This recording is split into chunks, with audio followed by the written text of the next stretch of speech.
Zadovoljstvo nam je da po 4. put predstavimo rezultate dosadašnjeg rada, koreografijama i nastupima članova našeg KUD-a kojima će se pridružiti naši dragi gosti. U ovoj godini Kulturno-umjetničko društvo Most Bratunac radilo je na promociji svog rada učešćem na festivalima širom Republike Srpske i naše bratske Republike Srbije, te i sami bili organizatori 2 festivala folklora u Bratuncu. Za naš KUD od posebnog značaja je ovogodišnje učešće na 3 međunarodna festivala folklora. 15. Međunarodni festival folklora Ohridski plesovi, koji je održan u Ohridu u Makedoniji, 15. Međunarodni dječji festival folklora Licidersko srce, koji je održan u Užicu, Republika Srbija, i festival folklora s pjesmom i igrom kroz Herceg Novi, koji je održan u Herceg Novom u Crnoj Gori. U 2020. godini i 2021. godinama pandemije virusa korona, naš KUD je vrijedno radio.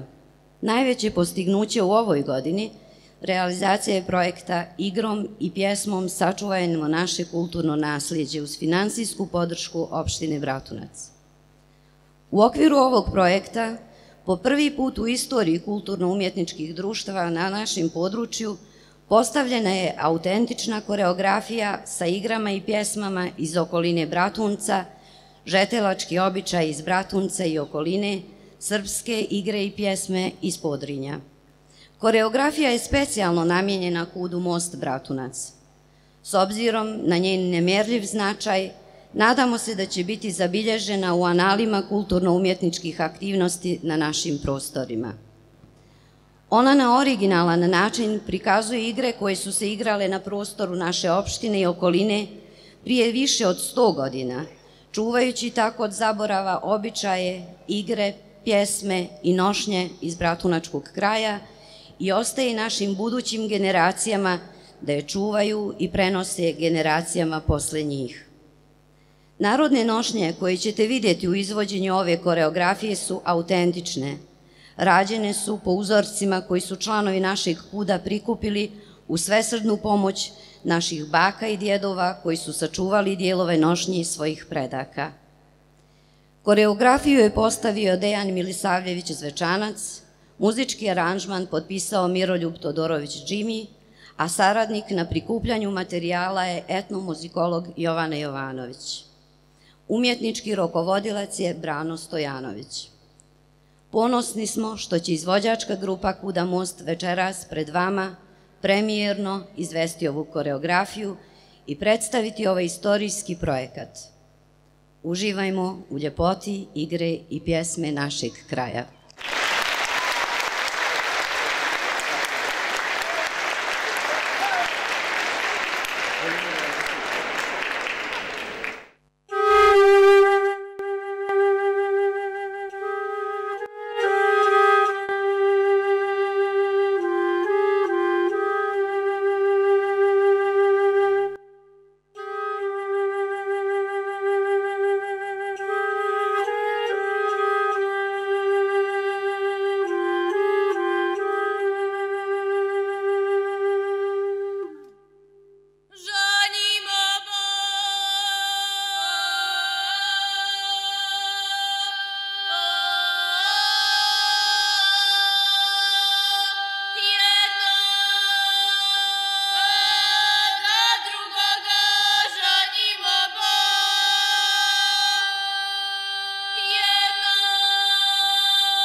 Đetelački običaj iz Bratunca i okoline, srpske igre i pjesme iz Podrinja.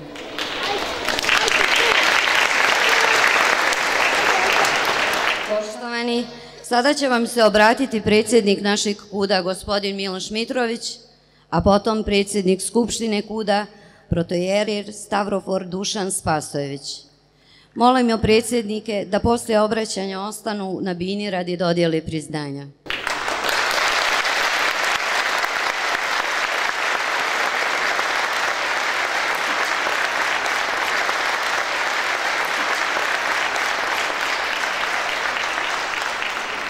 Poštovani sugrađani, dragi gosti, u ime Kulturno-umjetničkog društva Most sve vas srdačno pozdravljam. Dobrodošli na 4. godišnji koncert i slavu našeg društva. Ovom prilikom ne bih dugo da držim govor, nego dok se nije ušunjao kakav virus i dok ima svjetla, da nastavimo sa pjesmom i igrom naših članova i naših dragih prijatelja iz Nove Pazove i Vlasenice. A oni će vam na bini ispričati veselu folklornu priču. Hvala vam.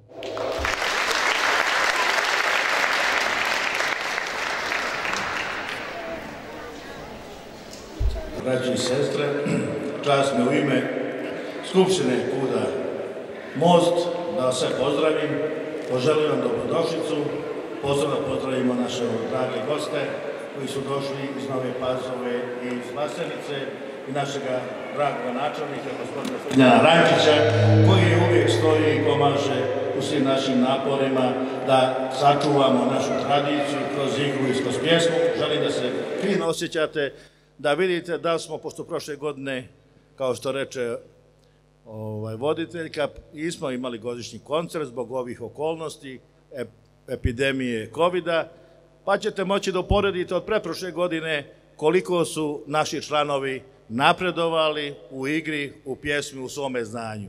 Hvala vam i još jednom dobrodošli.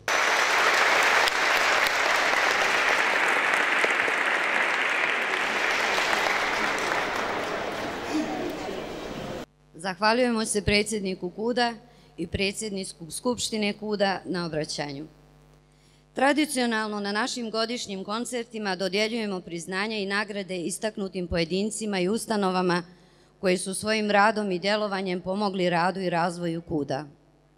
Zahvaljujemo se svim našim članovima, koreografu, umjetničkim rukovodiocima, volonterima i drugim saradnicima. Ove godine predsjedništvo našeg KUD-a donijelo je odluku da se gospodin Srđan Rankić, načelnik opštine Bratunac, proglasi počasnim članom Kulturno-umjetničkog društva Most Bratunac.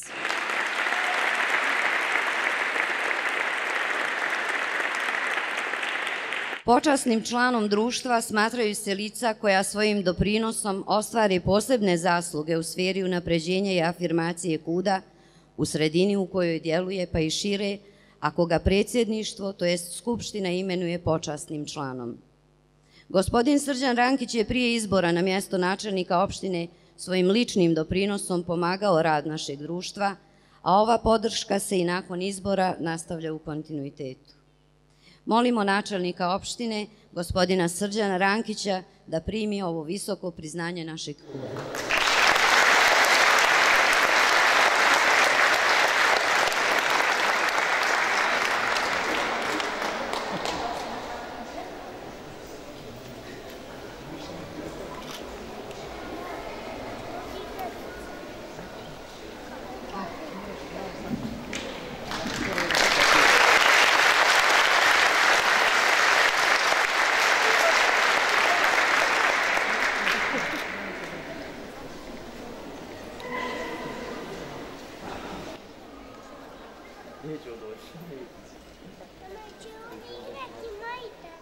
Poštovani sugrađani, rukovodstvo i članovi KUD-a, dragi gosti iz bratske Srbije, u ime opštine Bratunac i u svoje lično ime želim sve da vas pozdravim. Čestitam KUD-u Most iz Bratunca ovaj 4. godišnji festival koji je na ovakav način organizovao. Sama posjeta naših sugrađana je znak kako ste i koliko ste radili u proteklom periodu. Vi ste naš Bratunac predstavili u najboljem svjetlu i na tome sam vam neizmjerno zahvalan. Sve aktivnosti koje ste imali do sada predstavili ste na najbolji mogući način kulturu i tradiciju srpskog naroda i našeg grada kroz Republiku Srpsku, kroz Srbiju, kroz Crnu Goru, kroz Makedoniju i kroz Grčku. Možete da očekujete uvijek podršku ove lokalne zajednice i želim vam u narednom periodu da još više i bolje radite kako na promociji naše kulture i tradicije, tako i na promociji našeg grada. Neću uzimati previše vremena. Igrajte, braćo, i pjevajte. Živeli!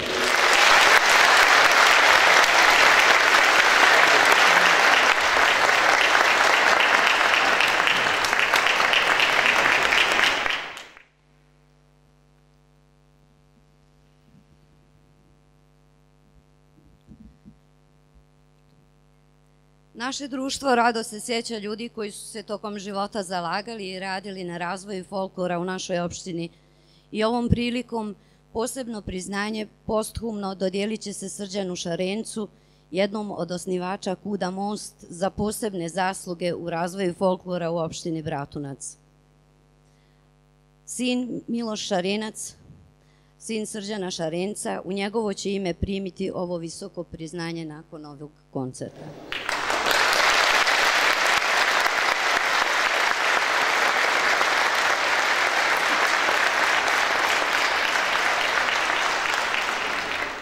Posebna čast nam je da pozdravimo naše drage prijatelje iz Kulturno-umjetničkog društva Mladost Nova Pazova. Večeras je za njih i za nas posebno veče, jer potpisujemo sporazum o bratimljenju naših društava kao rezultat volje i izraz obostranog interesovanja za razvijanje saradnje između ova dva društva, kao i širenja bratske ljubavi i prijateljstva. Svečani čin potpisivanja sporazuma obavit će se uz lomljenje slavskog kolača.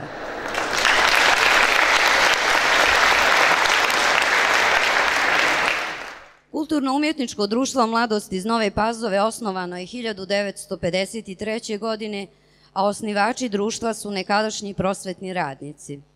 Mladost uspješno djeluje skoro 70 godina u okupljanju mladih, razvijanju sklonosti prema igri, pjesmi, muzici, glumi, poeziji, likovnom stvaralaštvu i pre svega afirmaciji kulturnih vrednosti kako mjesta i naroda iz koga dolaze, tako i drugih naroda koji žive na ovim prostorima. Ponos društva je Međunarodni dječji festival folklora Razigrana mladost. Festival pripada porodici Ciofa, organizaciji pri UNESCO koja štiti kulturna nematerijalna dobra. Predsjednik KUD-a Mladost je gospodin Goran Krkobabić. Predstavit će se koreografijom igre iz Šumadije, koreografa Branka Markovića pod umjetničkim rukovodstvom Miloša Bošnjakovića. Pozdravimo naše drage goste iz Nove Pazove.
su ovo igre iz Šumadije, našeg budućeg bratskog kluba iz Nove Pazove Mladost.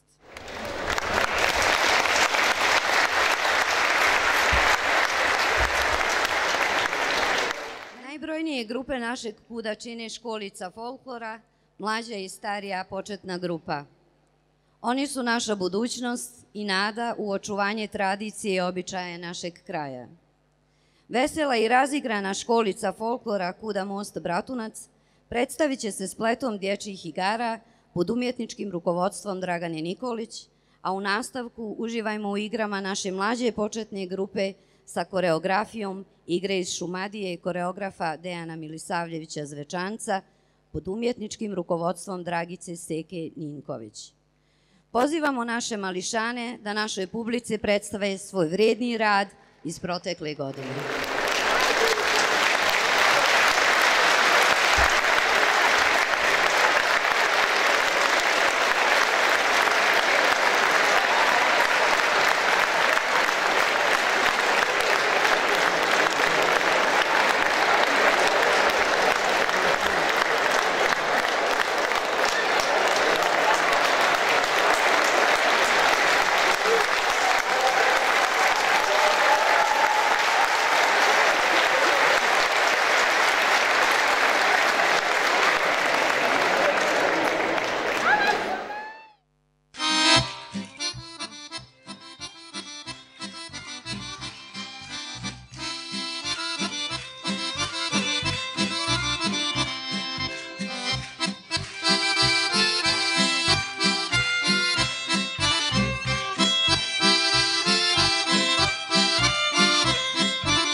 najlepši članovi našeg KUD-a. Koreografija Vlaške igre iz okoline Zaječara, koreografe Dejana Milisavljevića Zvečanca i raskošne nošnje koje ih prate također su dio projekta Igrom i pjesmom Sačuvajmo naše kulturno nasljeđe. Pripremna grupa KUD-a Most pod umjetničkim rukovodstvom Brane Stojanovića sa ponosom će vas izvesti ove divne igre, a zatim slijedi nastup vokalnog soliste KUD-a Most Bratunac Olje Babić, koja će otpjevati pjesmu Lazarica.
Stiglo pismo, piše sultan knezu Lazaru, da mu dade zemlju svoju i Gračanicu, da mu dade ključe grada cara Dušana, da mu vojska pije vode oko Prizrena. Čita Lazar, gleda svoju lepu milicu, krajem oka traži sina ime Zimicu. S desne strane stoji Miloš sa viteza dva, gledajući u ikonu knez odgovara: Ne dam zemlju cara Dušana, ne dam deco ni kamena s dvora njegova. Čekam njega ja na Kosovu, pa nek uzme moju glavu, ne dam Srbiju.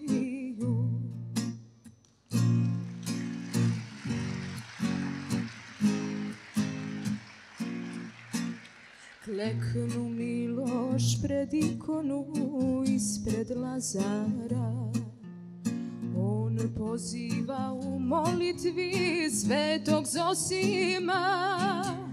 Neće sultan vodu piti pokraj Prizrena, ne damo mu ni kamena cara Dušana.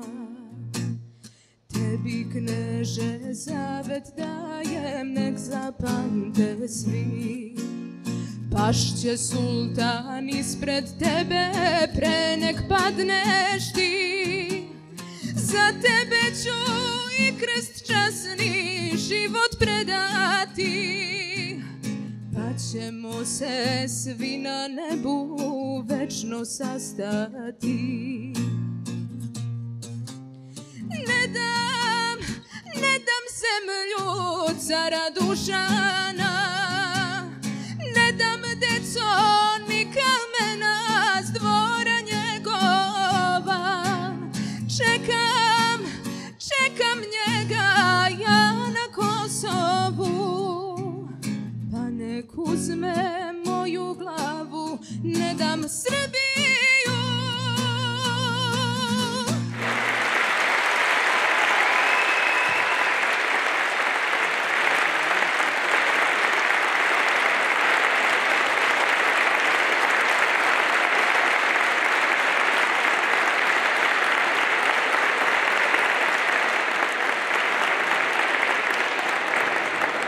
Večeras sa posebnim zadovoljstvom pozdravljamo i naše prijatelje iz Vlasenice.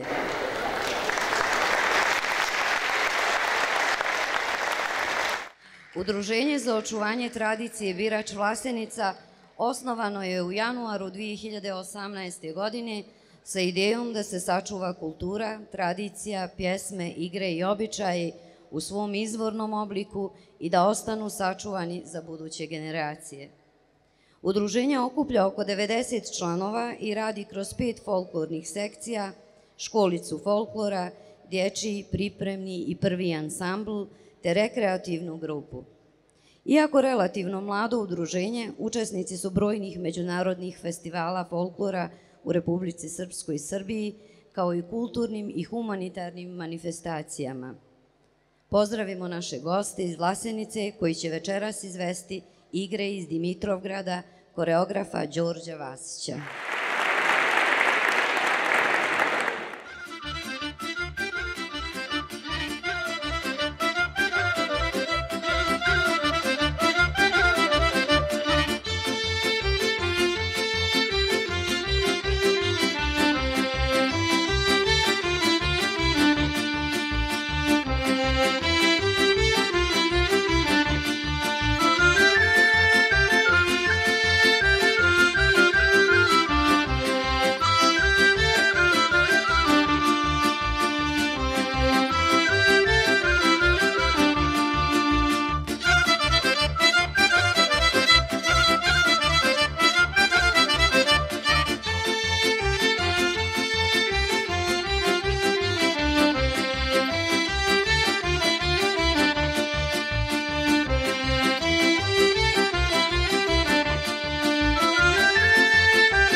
prijateljima iz Vlasenice, a u nastavku programa slijedi nastup starije početne grupe koja će izvesti koreografiju igre iz Dragačeva, koreografa Dejana Milisavljevića Zvečanca pod umjetničkim rukovodstvom Dragice Seke Ninković.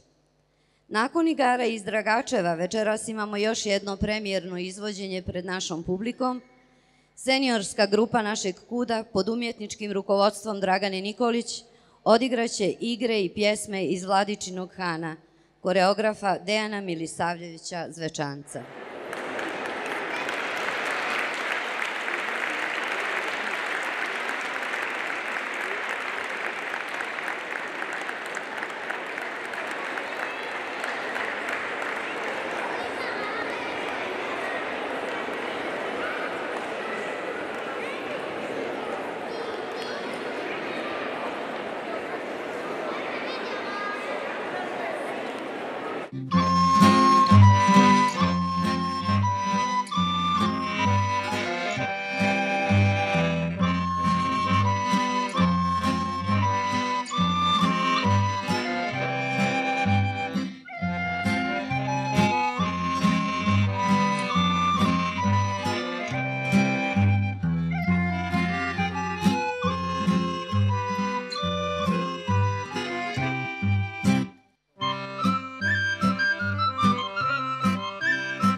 jedno premijerno izvođenje.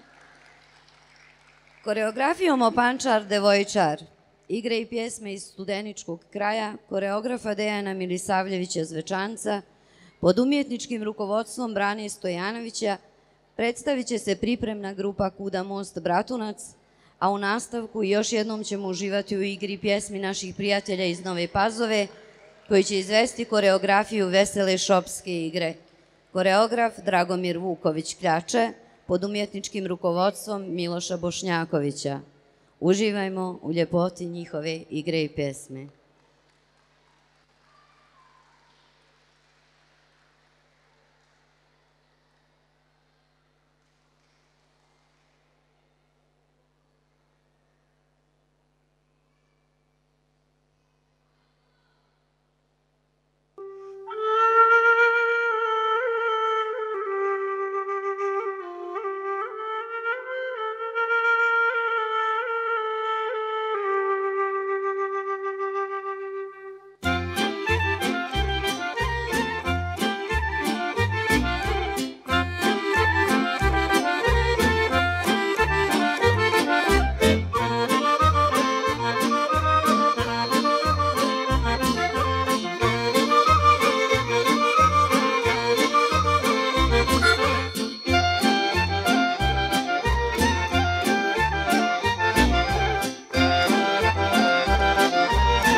Za kraj večerašnjeg koncerta izvođački ansambl Kuda Most Bratunac izvešće koreografiju Žali zare da žalimo, igre i pjesme iz Pčinjskog kraja, koreograf Dejan Milisavljević-Zvečanac pod umjetničkim rukovodstvom Brane Stojanovića.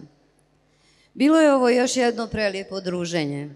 Hvala poštovana publiko što ste prisustvovali 4. godišnjem koncertu našeg Kuda, večerašnjoj smotri ljepote i mladosti, i zahvaljujemo se svim učesnicima, našim gostima, prijateljima koji su se odazvali da bi dali doprinos ovom prijateljskom druženju.